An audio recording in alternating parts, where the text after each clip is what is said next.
What we're going to talk about is where we stand with the Joseph Kony proceedings.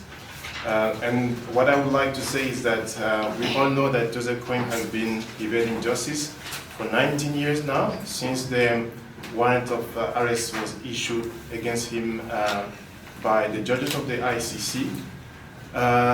One thing you need to know is that we actually aiming for what we call a confirmation of charge in absentia, meaning in the absence of Joseph Kony himself. Why? Because under the Rome Statute there is a provision according to which if a suspect has fled and that all reasonable efforts have been made to make him appear before the court but have been unsuccessful, and that all efforts have been taken to inform that person of the charges against him, and all efforts have been made to actually inform him that a hearing would take place, then it's possible for the prosecutor to request that kind of hearing to take place. So this is the reason why when the new prosecutor came, having seen that we have investigated on the Kony situation for many years, that he hasn't appeared before the court, he hasn't surrendered since then, he decided to take it to the next level, which is that he asked in 2022 the judges to actually make sure that we have the confirmation of charge in the absence of Joseph Kony. So one thing I need you to also bear in mind is that a confirmation of charge is not a trial. So this is the stage before the trial. And at the ICC, the confirmation of charges is a process during which the judges have to assess whether the evidence in support of the charges give substantial ground to believe that the person has committed that crime. And then we move to the next stage. So in this case, if the confirmation of charges takes place, Joseph Kony still has to appear before the court before the trial takes place.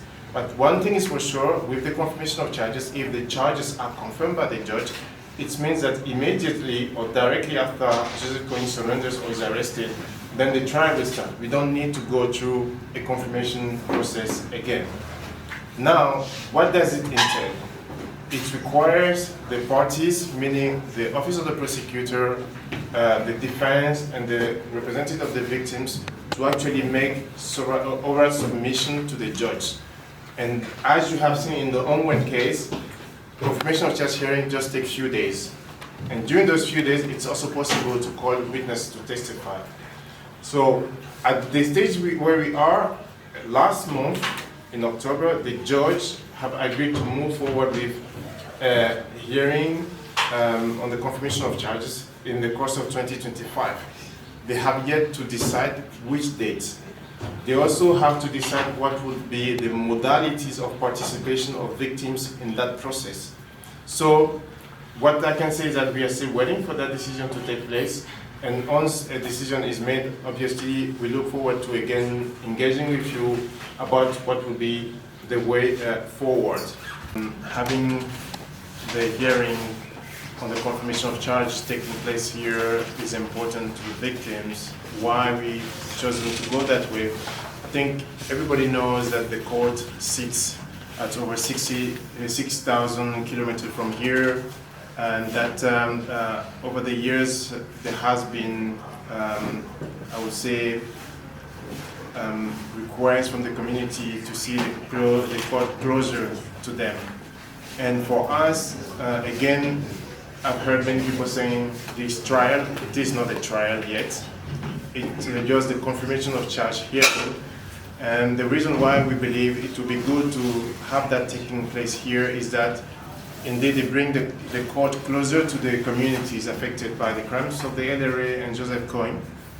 It helps them see closer to them the court in action.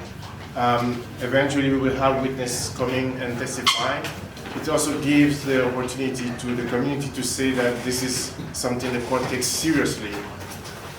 It's not just an abstract court which is far away from them, but it's closer to them.